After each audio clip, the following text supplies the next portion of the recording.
पिछले पाठ में पृथ्वी के प्रमुख परिमंडलों के अंतर्गत स्थलमंडल, जलमंडल, वायुमंडल आदि के बारे में पढ़ा था। आज हम पढ़ेंगे पृथ्वी के प्रमुख स्थल रूप। पृथ्वी के स्थल रूपों के रूप में हम पर्वत, पठारों, मैदानों के बारे में जानेंगे। पृथ्वी की सतह का दो प्रमुख भागों में विभाजन किया गया है। एक है जलमंडल, दूसरा है स्थलमंडल। ये हम पहले भी जानते हैं कि जलमंडल 71% है और स्थलमंडल 29%। स्थलमंडल सभी जगह एक समान नहीं है। कुछ भाग हजारों फुट ऊंचे हैं, उबड़ खाबड़ हैं, तो दूसरे भाग समतल हैं। इन स्थल रूपों का निर्माण मुख्यतः दो प्रकार की प्रक्रियाओं के कारण होता है। एक है आंतरिक, दूसरा है बाह्य। आंतरिक बलों की उत्पत्ति से पृथ्वी की सतह के नीचे होती है, जिसके कारण कई स्थानों पर पृथ्वी की सतह ऊपर उठ जाती है और कहीं धंस जाती है। इन प्रक्रियाओं में ज्वालामुखी और भूकंप प्रमुख है। बाह्य बलों की उत्पत्ति पृथ्वी की सतह के ऊपर होती है। ये पृथ्वी के आंतरिक बलों के द्वारा निर्मित विभिन्न नियमितताओं को काटने छाटने का कार्य करती है। यह कार्य निम्न 3 चरणों में प्रमुख होता है। अपर्दन, परिवहन, निक्षेपण। अपर्दन परिवहन निक्षेपण का कार्य मुख्यतः पवन, नदी, हिमनद, समुद्री लहर, भूमिगत जल के द्वारा किया जाता है। पृथ्वी पर चट्टानों की ऊपरी परत का टूटना, घिसना ही अपर्दन कहलाता है। तब अपर्दन क्या है? अपर्दन चट्टानों की ऊपरी परत का टूटना और घिसना अपर्दन होता है। परिवहन क्या है? अपर्दन की क्रिया से उत्पन्न पदार्थों को एक जगह से दूसरी जगह ले जाना परिवहन है। और निक्षेपण क्या है? निक्षेपण इन पदार्थों को उपयुक्त जगह पर जमा कर देना निक्षेपण कहलाता है। इस तरह हम जान सकते हैं कि अपर्दन, परिवहन और निक्षेपण क्या है। पृथ्वी के स्थल रूपों को मुख्यतः 3 भागों में विभाजित कर सकते हैं। एक है पर्वत, दूसरा पठार, तीसरा है मैदान। हम जानेंगे पृथ्वी के पहले स्थल रूप पर्वत के बारे में। पर्वत पृथ्वी की सतह की प्राकृतिक ऊंचाई है, जो समुद्र तल से 900 मीटर या उससे अधिक ऊंचा होता है। पर्वत का आधार चौड़ा तथा शिखर सामान्यतः नुकीला होता है। पर्वत की ढाल साधारणतः तीव्र होती है। पर्वत पूरे स्थलीय क्षेत्रफल का 1/4 है।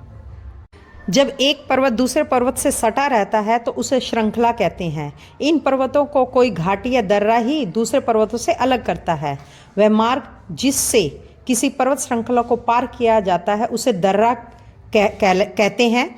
जैसे नाथुला दर्रा, शिपकीला दर्रा हिमालय में स्थित प्रमुख दर्रों में से एक है। विश्व के प्रमुख पर्वत हिमालय, एंडीज, आल्प्स, रॉकी आदि हैं। इन पर्वतों की ऊंचाई वाले भागों में हमेशा बर्फ जमी रहती है, जिसे हिमनदी कहते हैं। पर्वतों के प्रकार। पर्वत 4 प्रकार के होते हैं। पहला बलित पर्वत, दूसरा भ्रंशोत्तत पर्वत, तीसरा ज्वालामुखी पर्वत, चौथा अवशिष्ट पर्वत। पहला है वलित पर्वत। पृथ्वी की सतह पर आंतरिक बलों के कारण मोड़ पड़ जाते हैं और वह हिस्सा ऊपर उठ जाता है। इस प्रकार वलित पर्वत का निर्माण होता है। मोड़ अनेक प्रकार के होते हैं, जैसे इसे मोड़दार पर्वत भी इसीलिए कहा जाता है। विश्व के सर्वाधिक ऊंचे पर्वत वलित पर्वत ही है। एशिया में हिमालय, यूरोप में आल्प्स, उत्तरी अमेरिका में रॉकी, दक्षिण अमेरिका में एंडीज पर्वत इसके उत्कृष्ट उदाहरण है। हिमालय विश्व का सबसे ऊंचा नवीन मोड़दार पर्वत है। दूसरा आता है भ्रंशोत्तत पर्वत। जब धरातल का एक बहुत बड़ा हिस्सा पृथ्वी के आंतरिक बलों के कारण टूटकर ऊपर विस्थापित हो जाता है तो इसे भ्रंशोत्तत पर्वत कहते हैं। ऊपर उठे हुए भाग को उत्खंड और नीचे धसे हुए भाग को द्रोणिका या भ्रंश कहते हैं।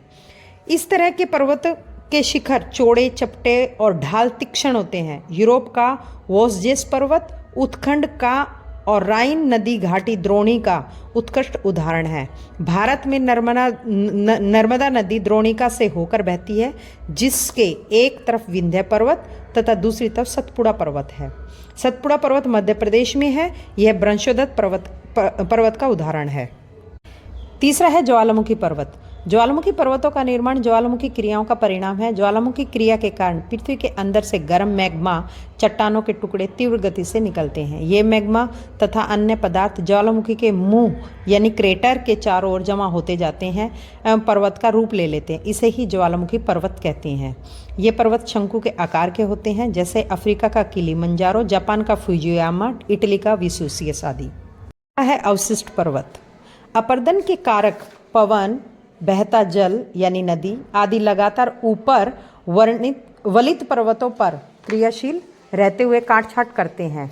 लाखों वर्षों की प्रक्रिया के फलस्वरूप इन पर्वतों की ऊंचाई बहुत कम हो जाती है। इन्हें ही अवशिष्ट पर्वत कहते हैं। भारत का अरावली पर्वत इसका अच्छा उदाहरण है। अरावली पर्वत विश्व का सबसे प्राचीनतम पर्वत है, जो वर्तमान में अवशिष्ट पर्वत का रूप धारण कर चुका है। पर्वतों से लाभ। पर्वतों से अनेक लाभ हैं। पहला है, पर्वत जल के संग्रहागार होते हैं। बहुत सी नदियों का स्रोत पर्वतों में स्थित हिमानियां होती हैं। दूसरा है, पर्वत जल का उपयोग सिंचाई और बिजली उत्पादन के लिए किया जाता है। तीसरा है, पर्वतों में विभिन्न प्रकार की वनस्पतियां पाई जाती हैं, जिनसे हमें ईंधन, चारा, आश्रय, गोंद आदि अन्य कई उत्पाद प्राप्त होते हैं।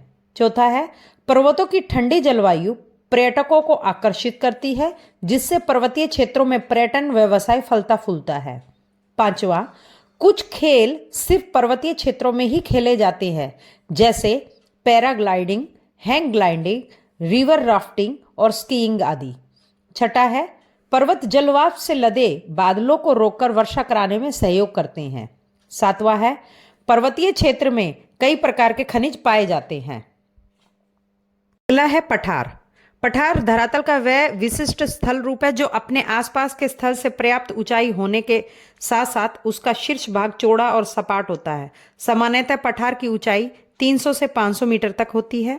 कुछ पठारों की ऊंचाई हजारों मीटर तक हो सकती है। तिब्बत के पठार की ऊंचाई 4500 मीटर है। यह विश्व का सबसे ऊंचा पठार है। पठारों के कई प्रकार हैं। अंतर पर्वतीय पठार, पर्वतपदीय पठार, महाद्वीपीय पठार, तटीय पठार, पिडमोंट पठार आदि। तिब्बत का पठार अंतर पर्वतीय पठार तथा रांची का पठार और दक्कन का पठार महाद्वीपीय पठार के उदाहरण हैं। पठारों की उपयोगिता। पहला है, पठारों में खनिज की प्रचुरता होती है। छोटा नागपुर के पठार में लोहा, कोयला, मैग्नीज, बॉक्साइट आदि बहुमूल्य खनिजों के भंडार हैं। दूसरा है, पठारी क्षेत्रों में अनेक जलप्रपात होते हैं, क्योंकि यहाँ नदियां ऊंचाई से गिरती हैं। ये जलप्रपात अच्छे मनोरम पर्यटन स्थल होते हैं। झारखंड में हुंडरू, बूढ़ा घाघ, दशम, राजरप्पा, जोहना, पंचघाघ आदि प्रसिद्ध जलप्रपात है। कर्नाटक में शरवती नदी पर स्थित जोग जलप्रपात भारत का सबसे ऊंचा जलप्रपात है। तीसरा है, लावा पठारों में काली मिट्टी पाई जाती है, जो बहुत उपजाऊ होती है। महाराष्ट्र में इस प्रकार की मिट्टी कपास उत्पादन के लिए प्रसिद्ध है। चौथा है, पठारों पर विश्व के कई बड़े नगर बसे हुए हैं। Mexico city, Bogota city, Ranchi इसके उदाहरण हैं। अब आते हैं मैदान पर। समुद्र तल से 200 मीटर तक की ऊंचाई वाले समतल भूभाग को मैदान कहा जाता है। मैदानों में ढाल प्राय नहीं होता है। कुछ मैदान उर्मिल तथा तरंगित होते हैं। मैदानों में आकर नदियों की गति धीमी हो जाती है। मैदान मुख्यतः 3 प्रकार के होते हैं: अपरदनात्मक, निक्षेपात्मक, रचनात्मक। कनाडा का मैदान, कश्मीर की घाटी का मैदान अपरदनात्मक मैदान है। गंगा ब्रह्मपुत्र का मैदान निक्षेपात्मक मैदान है। भारत के पूर्वी तट पर कोरोमंडल तटीय मैदान रचनात्मक मैदान का उदाहरण है। पहाड़ी भागों में अपरदित पदार्थों को नदियां अपने साथ आगे की ओर ले जाती है तथा इनको निचली जगहों में निक्षेपित कर देती हैं। इन्हीं निक्षेपों से निक्षेपात्मक मैदानों का निर्माण होता है। अब आते हैं मैदानों की उपयोगिता। पहला है, मैदान काफी उपजाऊ होते हैं, इस कारण ये कृषि के लिए काफी उपयुक्त होते हैं। दूसरा, समतल भूभाग होने के कारण मैदानी भागों में परिवहन के साधनों को विकसित करना काफी आसान होता है। तीसरा, यहाँ सालों भर जल की प्रचुरता रहती है। इन सभी कारणों के से मैदानी भागों में घनी जनसंख्या पाई जाती है। विश्व की कुल जनसंख्या का लगभग 70% हिस्सा मैदानी भागों में ही पाया जाता है। विश्व के लगभग सभी बड़े शहर मैदानों में बसे हुए हैं। मानव विभिन्न प्रकार के स्थल रूपों के अनुरूप मानव जीवन यापन करता है। पहाड़ी क्षेत्रों में जीवन कठिन होता है। जल, परिवहन साधन और उपजाऊ भूमि के कारण मैदानों में जीवन अपेक्षाकृत सरल होता है। खनिजों की उपलब्धता के कारण पठारी क्षेत्रों में उद्योगों का विकास हुआ है एवं नए नए औद्योगिक नगर बसे हैं। प्रत्येक स्थल रूप में रहने वाले लोगों के रहन सहन में कुछ अंतर होता है। ये स्थल रूप मानवों को प्रकृति द्वारा प्रदत्त एक वरदान है। मनुष्य अपने क्रियाकलापों से इसे प्रदूषित कर रहा है। इसके कारण हमारी आने वाली पीढ़ियों के लिए खतरा उत्पन्न हो गया है। अतः हमारा कर्तव्य है कि हम अपनी इस सुंदर धरती को हरा भरा साफ सुथरा बनाए रखने में सहयोग करें।